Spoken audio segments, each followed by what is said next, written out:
Assalamualaikum warahmatullahi wabarakatuh.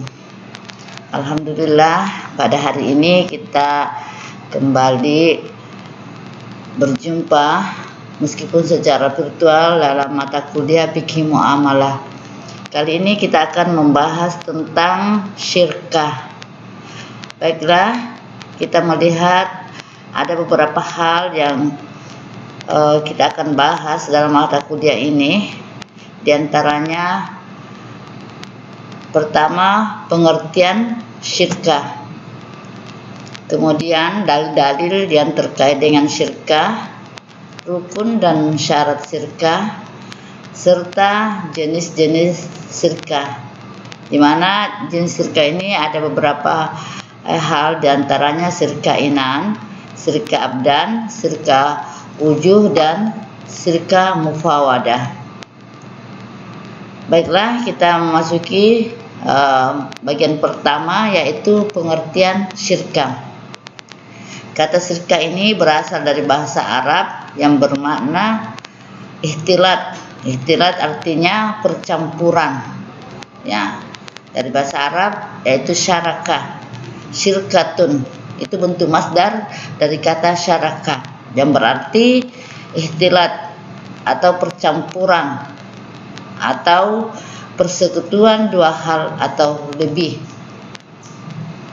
yang menurut ulama percampurannya itu masing-masing sulit dibedakan. Dalam buku Menggagas Bisnis Islam, kata syirkah ini berarti perseroan. Sementara dalam buku Ensiklopedia Hukum Islam disebutkan bahwa syirkah itu adalah persekutuan atau persekongsian antara dua orang atau lebih untuk melakukan usaha bersama dengan tujuan memperoleh keuntungan. Ada juga pendapat beberapa ulama mazhab, diantaranya Maliki, Hambali, dan Syafi'i. Menurut Maliki, syirkah itu adalah suatu izin bertasarruf bagi masing-masing pihak yang bersertifikat. Sementara menurut mazhab Hambali, syirkah itu adalah persekutuan dalam hal hak dan tasarruf. Sementara menurut Syafi'i, syirkah itu adalah berlakunya hak atas sesuatu bagi dua pihak atau lebih dengan tujuan untuk persekutuan. Itulah beberapa definisi syirkah baik menurut bahasa maupun menurut istilah. Sekarang kita melihat dasar hukum syirkah. Dalam dasar hukum syirkah ini ada beberapa, ya. Ada dari Al-Quran dan ada dari hadis. Yang pertama bisa kita temukan dalam Al-Quran surat Al-Maidah ayat 6. Dijelaskan bahwa wa ta'awanu 'alal birri wat taqwa wa la ta'awanu 'alal ismi wal udwan wattaqullaha innallaha syadidul iqab. Di situ dikatakan bahwa tolong menolonglah kamu dalam mengerjakan kebajikan dan takwa. Ya, saya kira ini syirkah itu artinya tolong menolong, ya. Dan janganlah tolong menolong dalam berbuat dosa dan pelanggaran. Ya, artinya Allah memerintahkan kita untuk selalu bantu membantu dan tolong menolong antara sesama dalam kebaikan.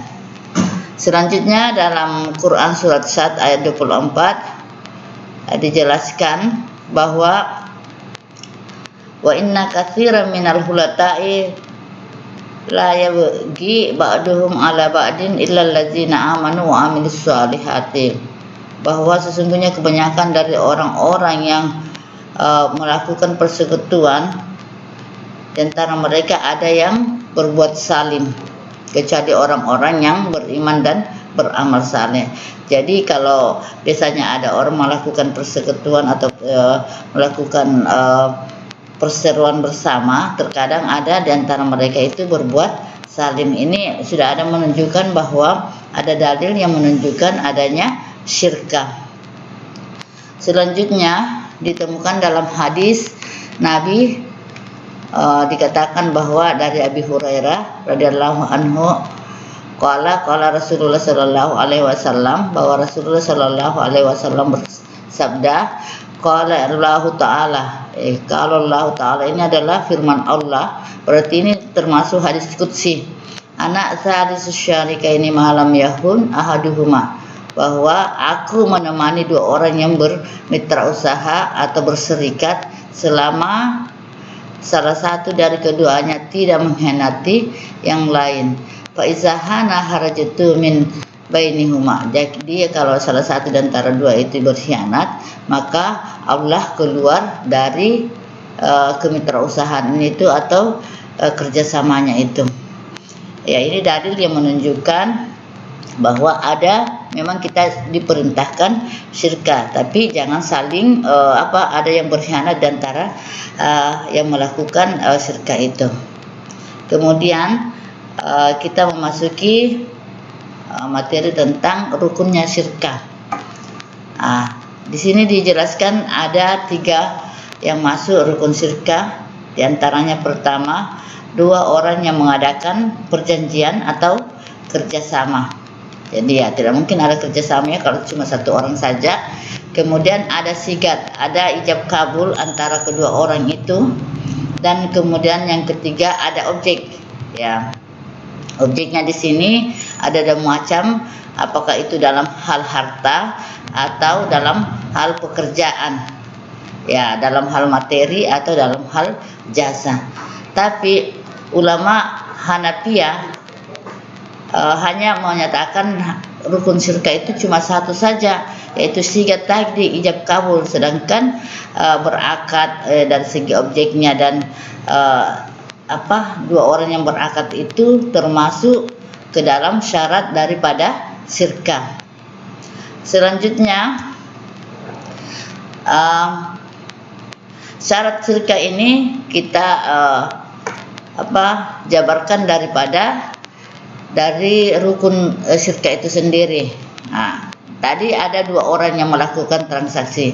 Bagaimana syaratnya orang yang melakukan transaksi itu? Ya, pertama dia mempunyai kecakapan atau keahlian untuk mewakilkan atau menerima syirka itu tadi. Kemudian yang kedua, dia merdeka, artinya dia bebas ya untuk melakukan syirka atau tidak melakukan syirka. Kemudian yang ketiga, dia balik atau sudah dewasa. Dan kemudian yang keempat, di sini disebutkan pandai, artinya dia betul-betul memahami bentuk syirka yang dilakukan itu. Kemudian dari segi modal itu, modalnya harus diketahui. Modal yang ada pada saat itu juga ada pada saat kita transaksi. Dan kemudian besar keuntungan diketahui dengan jumlah masing-masing yang melakukan syirka tersebut. Apakah dia setengah dari bagiannya nanti kalau ada keuntungan, atau 1/4 dari bagian dari keuntungan yang ada, tergantung dari kesepakatan bersama dan sesuai dengan modal yang diberikannya. Selanjutnya kita lihat ada perselisihannya. Dari syarat-syarat syirka ini ada menurut Syafi'iyah. Menurut Syafi'iyah, modal syirka itu berasal dari barang yang ada padanannya atau ada samanya, yakni barang yang dapat ditakar atau ditimbang. Selain itu juga barang itu harus berupa barang yang diperjualbelikan dengan salam seperti emas dan perak. Selanjutnya mazhab Hanafi mengatakan, dalam salah satu riwayatnya dikatakan bahwa modal syirka harus berupa nilai atau harga, bukan barang, meskipun dapat ditakar dan ditimbang. Ya, itu menurut Hanafi. Tapi tadi menurut Syafi'iyah itu dari barang yang ada padanannya. Selanjutnya Maliki mengungkapkan bahwa modal syirka itu disyaratkan berupa barang yang dapat ditakar dan ditimbang. Itu. Selanjutnya macam-macam syirkah. Ya, kita lihat secara umum itu ada dua macam. Ada namanya syirkah amlak dan ada syirkah ukut. Ya, syirkah amlak ini yaitu persekutuan antara dua orang atau lebih dalam kepemilikan salah satu barang. Ya, dengan salah satu sebab kepemilikannya. Misalnya dalam hal amlak atau dalam hal kepemilikan warisan atau kepemilikan tanah. Syirkah amlak ini atau syirkah hak milik ini ada dua macam, yaitu ada namanya syirkah ikhtiar dan ada syirkah jabar. Ya, yang dimaksud dengan syirkah ikhtiar yaitu perserikatan yang muncul akibat tindakan hukum dua orang yang berserikat. Saya kasihkan contoh di sini supaya ada lebih mudah dipahami. Ini ada usaha mereka untuk melakukan kerjasama. Misalnya dia memberi barang, misalnya anak kos ya, dia memberi barang berupa kompor ya, kemudian dia pakai bersama, itu jadi satu kompor dua orang yang miliki. Jadi itu artinya termasuk syirkah ikhtiar. Ya, ada usahanya mereka untuk bisa memenuhi kebutuhannya dengan sama-sama membeli tadi sebuah kompor. Selanjutnya syirkah jabar yaitu perserikatan yang muncul secara paksa, bukan atas keinginan orang yang berserikat. Maksudnya di sini secara paksa ini misalnya orang tuanya meninggal, ada warisan yang warisannya itu cuma satu rumah saja. Jadi rumah itulah secara terpaksa dia miliki beberapa orang dari yang ditinggalkan oleh orang tua tersebut, misalnya 5 orang. Jadi mereka semuanya memiliki rumah itu. Jadi ada keterpaksaan mereka tanpa ada usahanya, tapi ada bagian dari warisan dari orang tuanya. Itu yang dimaksud dengan syirkah jabar. Kemudian syirkah ukut. Tadi kan ada dua macam ya, ada namanya syirkah amlak dan ada syirkah ukut. Nah, syirkah ukut ini adalah kerjasama dalam bidang menggunakan modal dan keuntungan, atau dalam hal ini berserikat dengan adanya akad, apakah itu akad jual beli atau akad untuk melakukan kerjasama yang mendatangkan keuntungan dengan modal, dengan mempergunakan modal. Nah, ini ada 4 macam. Ada namanya syirkah inan, ada juga namanya syirkah abdan. Selain itu ada juga syirkah wujuh dan syirkah mufawadah. Meskipun ada juga dikatakan syirkah mudarabah, tetapi ini dianggap berbeda dari yang lainnya dengan syirkah mudarabah ini. Karena kalau syirkah mudarabah itu ada yang memberikan modal, ada yang menjalankan modal tersebut. Tapi kalau syirkah yang lain masing-masing ada percampuran di antara modal kedua yang berserikat tersebut. Kemudian kita lihat dari segi macamnya tadi, syirkah ukut tadi itu yang pertama tadi saya jelaskan yaitu syirkah inan. Nah, kita lihat apa yang dimaksud dengan syirkah inan. Nah, syirkah inan ini adalah suatu bentuk ikatan yang berupa kesepakatan kerjasama antara 2 orang atau lebih dalam kerja dan modal, baik dijalankan secara bersama-sama ataupun dengan menunjuk salah satu peserta serikat untuk menjalankannya. Ya, ini syirkah inan ini mungkin bisa kita lihat seperti di PT, ya, perseroan terbatas. Kemudian komponen syirkah ini ada 4 ya, yaitu pertama 2 pihak yang bertransaksi. Kemudian objek transaksinya itu meliputi modal dan juga jenis usaha. Ya, kemudian ada perjanjian untuk pembagian keuntungan dan kerugian apabila terjadi dalam usahanya. Kemudian yang keempat itu orang yang menjalankan atau amil ini dan ketentuan-ketentuannya tetap diberlakukan dalam syirkah inan tersebut. Selanjutnya kita melihat adanya syirka abdan. Ya, bedanya syirka abdan yaitu kerjasama dalam usaha antara para pihak yang menyertakan kontribusi atau kerjanya tanpa kontribusi modal. Kontribusi kerja yang dimaksudkan di sini berupa kerja fisik dan juga kerja pikiran.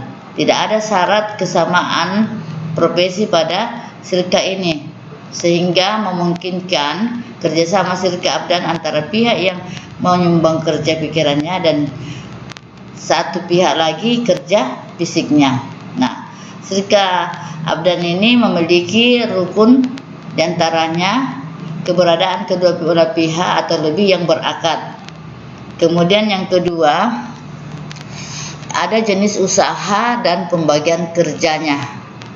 Yang ketiga, kesepakatan pembagian keuntungan dan kerugian dari hasil kerjasama tersebut.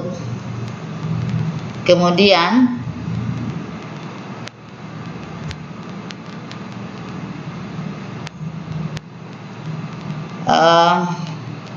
ada gambaran fenomena sosial dari syirka abdan ini. Kemudian perserikatan antara, ini termasuk mungkin ya, perserikatan antara insinyur, tukang keramik dan makelar-makelar tanah ya. Kemudian perserikatan antara kru di kapal dan awak atau anak buah kapalnya. Ini termasuk dalam syirka abdan ya. Selanjutnya syirka wujuh. Syirka wujuh ini merupakan kerjasama usaha antara dua belah pihak atau lebih yang masing-masing pihak memberikan kontribusi kerja. Disebut syirka wujuh karena para pihak yang melakukan syirka ini memiliki reputasi baik dan juga keahlian dalam berbisnis. Nah, syirka wujuh ini mempunyai rukun, diantaranya adanya produsen atau selaku yang memiliki modal. Kemudian adanya dua pihak atau dua orang yang bisa selaku mudarib dan sekaligus sebagai amil ya. Ada pemodal juga dan sekaligus juga sebagai pekerja ya. Kemudian ada profesi keahlian yang sama ya. Kemudian ada job description, ada pembagian tugasnya masing-masing jelas antara kedua belah pihak. Dan kemudian adanya pembagian keuntungan yang jelas di antara kedua belah pihak. Dan terakhir rukunnya ini itu sigat syirka, artinya ada ijab kabul di antara keduanya. Selanjutnya kita lihat syirka mufawadah. Syirka mufawadah merupakan kerjasama antara dua orang atau lebih. Setiap pihak memberikan 1% dari keseluruhan dana dan juga berpartisipasi dalam kerja. Setiap pihak membagi keuntungan dan kerugian secara bersama-sama. Misalnya A adalah pemodal, berkontribusi modal pada B dan C. Dua insinyur atau teknik sipil yang sebelumnya juga sepakat bahwa masing-masing akan berkontribusi kerja. Ya, di sini ada ya. Kedua-duanya ini berkontribusi dalam hal modal juga dan ada juga yang bekerja. Itu kita lihat dari syirka mufawadah. Sama-sama memberikan modal, sama-sama juga bekerja. Kemudian hasilnya, keuntungannya dibagi sesuai dengan keuntungan masing-masing secara bersama dan kerugiannya juga dibagi secara bersama. Itu yang dimaksud dengan syirka mufawadah. Kalau syirka mudharabah tadi itu adalah kerjasama bisnis, di mana ada pemilik modal dan ada yang sebagai pekerja. Bentuk kerjasama semacam ini mengharuskan profit sharing yang jelas harus disetujui pada saat pertama kali melakukan kesepakatan. Ya, tergantung. Jadi kerugian kalau pemodal ini ada yang pemodal, ada juga yang bekerja. Itulah yang masuk dalam syirkah mudharabah. Jadi yang bekerja itu diberikan modalnya oleh pemodal, lalu yang bekerja ini yang menjalankan usaha itu. Itulah namanya syirkah mudharabah. Terakhir di sini perlu kita lihat adanya fatwa MUI tentang ketentuan bagi hasil. Ada fatwa MUI tentang bagi hasil ini dikatakan bahwa keuntungan atau bagi hasil harus dikuantifikasi dengan jelas untuk menghindari timbulnya sengketa pada waktu alokasi keuntungan atau saat penghentian syirkah atau kerjasama. Kemudian yang kedua, setiap keuntungan yang didapat harus dibagi secara proporsional kepada seluruh syarik, ya, atau orang yang bekerja sama, dan tidak ada jumlah yang ditentukan di awal yang ditetapkan bagi orang yang syarik. Itu fatwa MUI tentang pembagian keuntungan. Kemudian setiap syarik boleh mengusulkan bahwa jika keuntungan yang didapat ternyata melebihi jumlah tertentu, kelebihan atau persentase itu diberikan kepadanya. Jadi ya tergantung ya dari syariknya itu apakah bisa mengusulkan untuk memperoleh melebihi dari jumlahnya itu pada saat mereka ingin membagi keuntungan. Saya kira ini fatwa MUI ya, jelas di sini tentang pembagian keuntungan atau bagi hasil dalam hal syirkah tersebut. Untuk mata kuliah syirkah pada hari ini saya kira kita cukupkan sampai di sini, dan marilah kita tutup pertemuan ini dengan sama-sama membaca subhanakallahumma wa bihamdi asyhadu an la ilaha illa anta astaghfiruka wa atubu ilaik. Assalamualaikum warahmatullahi wabarakatuh.